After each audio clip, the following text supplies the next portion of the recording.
सुना है आपने पूरे देश का भ्रमण किया है। हाँ। क्या सारे देश में गोरे लोग हमारे लोगों को इसी तरह मार रहे हैं? हाँ, मार रहे हैं। तो हमें भी उन्हें मार देना चाहिए ना? नरसिम्हा, अवश्य। तो मुझे आशीर्वाद दीजिए, बेटा।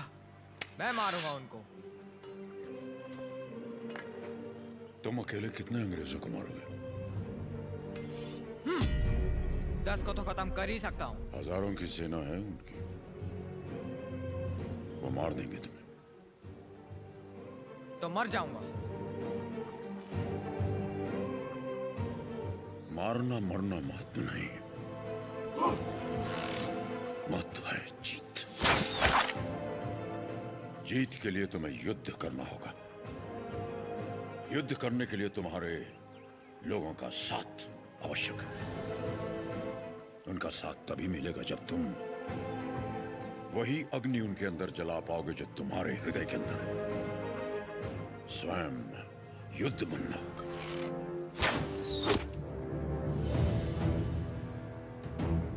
तुम्हारा शस्त्र ये नहीं, तुम्हारा शस्त्र है ये।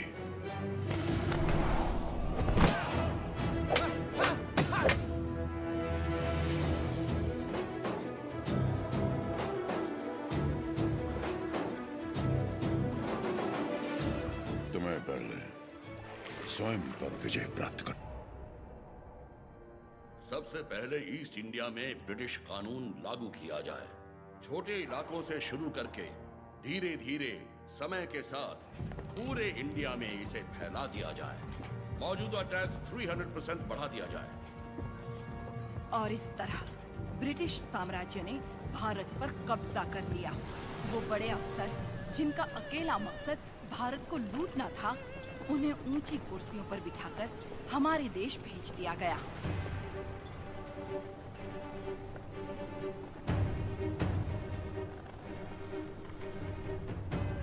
शैतानों की सेना का नुमाइंदा कॉकरेन दक्षिण भारत की तरफ बढ़ने लगा, जिसे भारतीय उपमहाद्वीप की रीढ़ की हड्डी कहा जाता है। लेकिन उसे वीर भूमि रेनाडू के बारे में क्या पता था?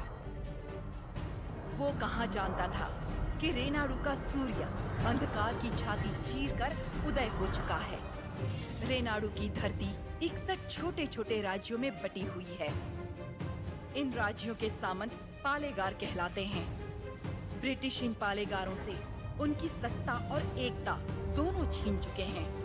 लेकिन अवुकु राज्य के पालेगार अवुकु राजू, मायुकुरु के पालेगार वीरा रेड्डी और कर्नूल के पापा खान उन 61 पालेगारों में से हैं, जो आज भी स्वतंत्र शासन कर रहे हैं। नरसिम्हा रेड्डी ने इन सबको एकजुट करने के लिए एक महोत्सव का आयोजन किया।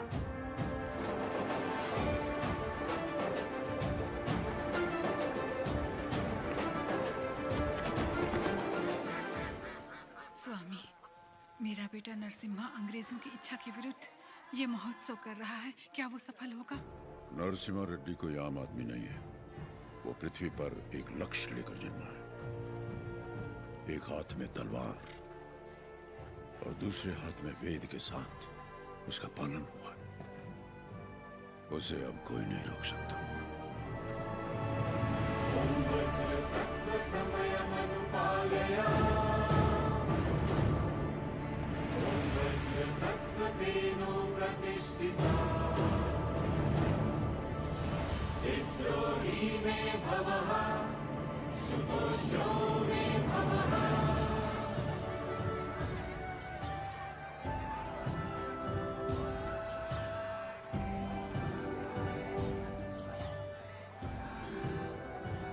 तुम्हारे नृत्य का भी समय हो रहा है, जल्दी करना।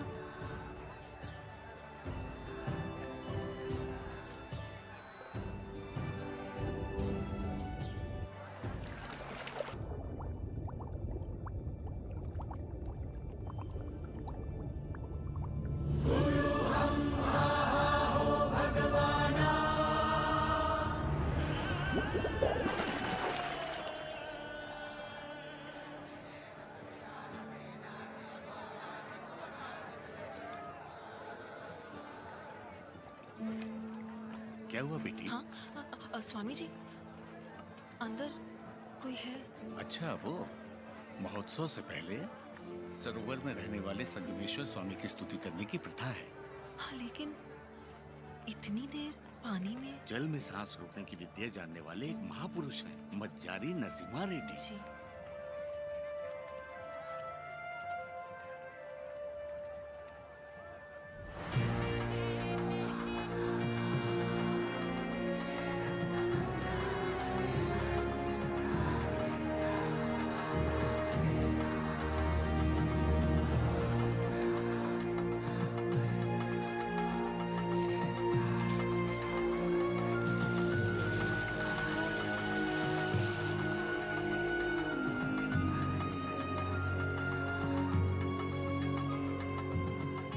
आज कई सालों बाद तुम्हारे लाए हुए वस्त्रों से भगवान का फिर श्रृंगार हो रहा है बाबा खान। ये हमारे भाई नरसिम्हा रेड्डी की महिमा है कि अंग्रेजों का बंद करवाया हुआ ये उत्सव फिर से शुरू हो गया।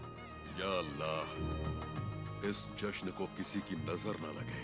सब मिलकर दुआ करो।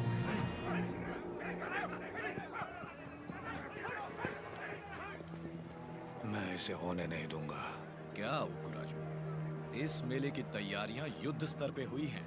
कहां-कहां से लोग मेला देखने आ रहे हैं। होने नहीं दूंगा का क्या मतलब? ये मेला कौन करवा रहा है? नरसिम्हा रेड्डी। इस मेले में योगदान हमारा भी है ना? पर नाम नरसिम्हा रेड्डी का होगा। अच्छा, मुकाबला कौन जीतेगा?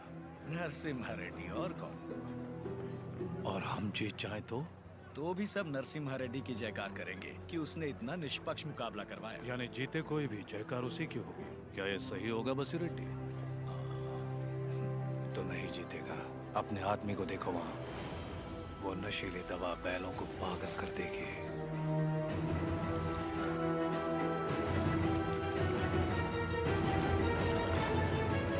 नरसिम्हा रेड्डी हो या फिर भगवान नरसिम्हा ही क्यों ना हो, ये मुकाबला कोई नहीं करवा सकता। बुली रेड्डी, दवा और ज्यादा मिला दो। ये मुकाबला क्या महोत्सव ही नहीं होना चाहिए।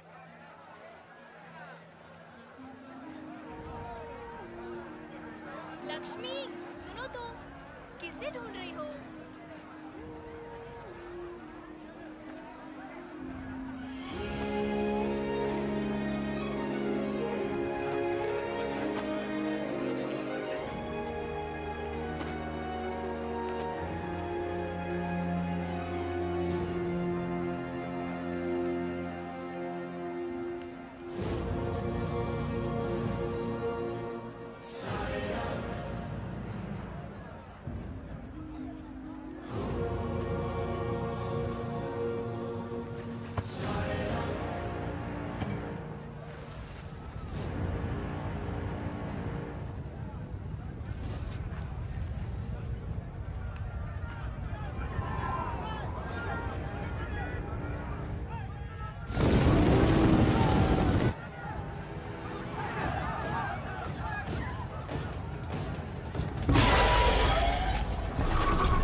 तुम्हारे आदमी ने इसे दवा मिलाते देखा तो सच पता चला। अरे जो हो गया सो हो गया, कोई अनहोनी तो नहीं हुई ना। भूल जाओ, सब कुछ ठीक है। आपको राजू भी तो पालेगार ही है। चलो छोड़ो, अब जाओ सब, ये उनकी खानदानी दुश्मनी है, सब जानते हैं। तमाशा खत्म। रुक जाओ।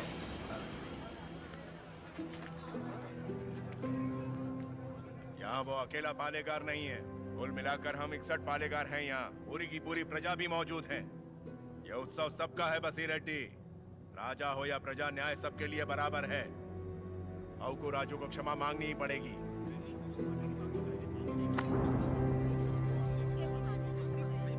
सब चुप क्यों हैं? पिताजी न्याय की बात कर रहे हैं, इन्हें क्षमा मांगनी ही चाहिए। हाँ हाँ, क्षमा तो मांगनी ही चाहिए। क्षमा मांगनी ही चाहिए। एक पालेगार क्षमा कैसे मांगेगा?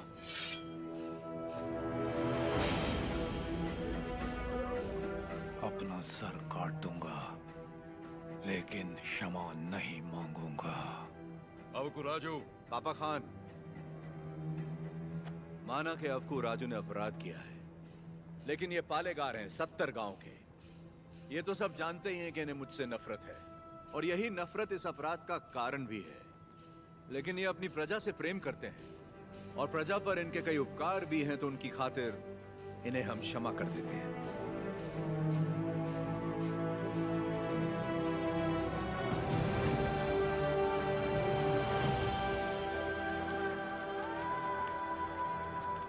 नरसिम्हा रेड्डी, तुम मुझ में अच्छाइयां देखते हो, ये मुझे अच्छा नहीं लगता। ये मेरी ईर्ष्या नहीं, मेरा स्वाभिमान है नरसिम्हा रेड्डी। मेरा भी दिन आएगा नरसिम्हा रेड्डी। उस दिन सर झुकाकर तुम मुझसे क्षमा मांगोगे, और मैं सर उठाकर तुम्हें क्षमा कर दूंगा।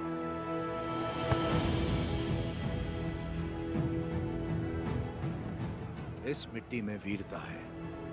ये वीरता तुम में भी है और मुझ में भी। अपनी ये वीरता दुश्मनी पर नहीं, अपने देश पर खर्च करो।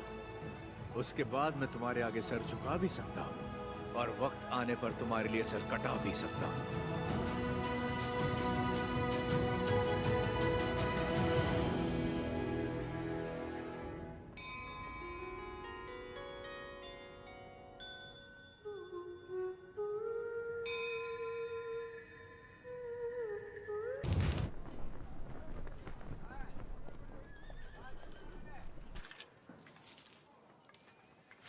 क्यों रे, तेरा नरसिम्हा रेड्डी अंग्रेजों के खिलाफ बगावत करेगा?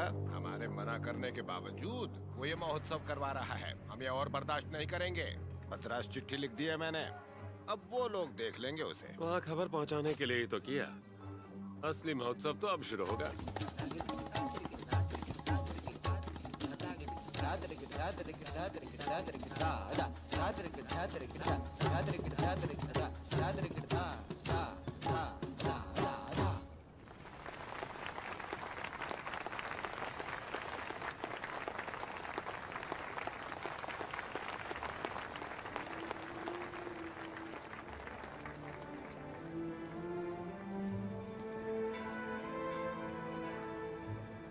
अद्भुत। हम जानते हैं। लक्ष्मी जी, लोगों के हित के लिए क्या आप अपनी कला को नए अंदाज में प्रस्तुत नहीं कर सकती? ये लक्ष्मी सिर्फ देवताओं के लिए नाचती है, उन्हीं के लिए गाती है, आम मनुष्यों के लिए नहीं। भगवान भी तो इंसान के लिए ही है ना। लोगों को जगाने के लिए अपनी कला को थोड़ा सा बदल लीजिए, फिर देखिए कितना निखार आ जाएगा।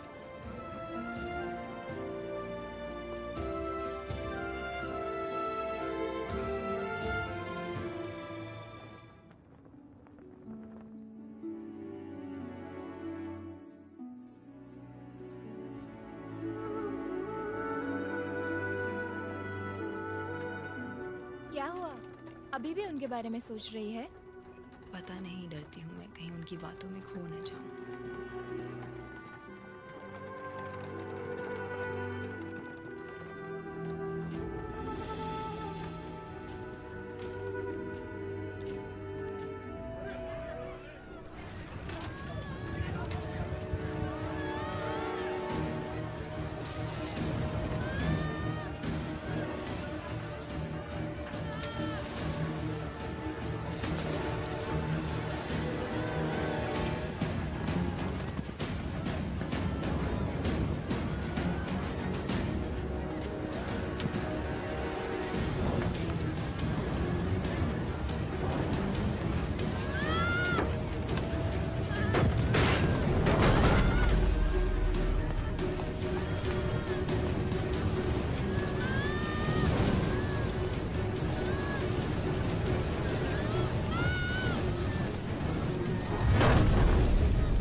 समझ जाओ। किसी ने जानबूझकर ये आग लगाई। कौन है वो नीचे? किसने किया है ये? मैंने लगाई आग।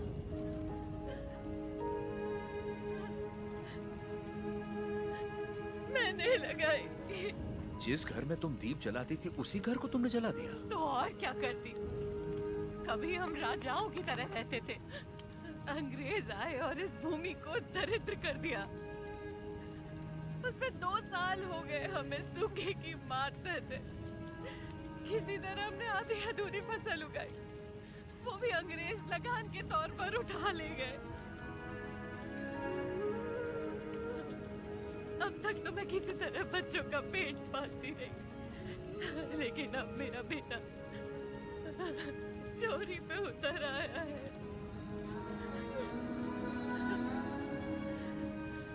इससे बड़ी शर्म की बात और क्या हो सकती है? जो हाथ देने के लिए उठे थे उन्हीं को चोरी करता हुआ नहीं देख सकी मैं। मैंने सोचा अपमान के जीवन से सम्मान की मौत अच्छी।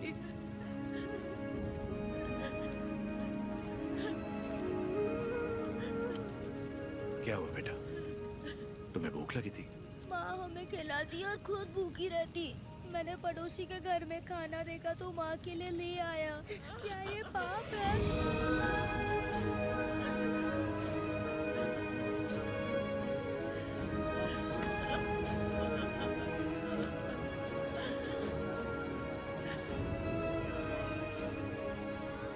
बड़े भैया, वियालावाड़ा और नौसम किले के गोदामों का अनाज बैलगाड़ियों में भर के ले आइए। आज से रेनाडू की इस धरती पर कोई भूखा नहीं सोएगा। बांट दीजिए सब में, जैसा तुम कहो।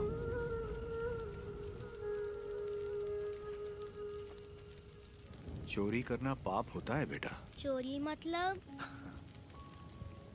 जो चीज हमारी नहीं उसे हाथ लगाना चोरी है। और हमारी हो तो वो हमारा हक है, उसे नहीं छोड़ना चाहिए।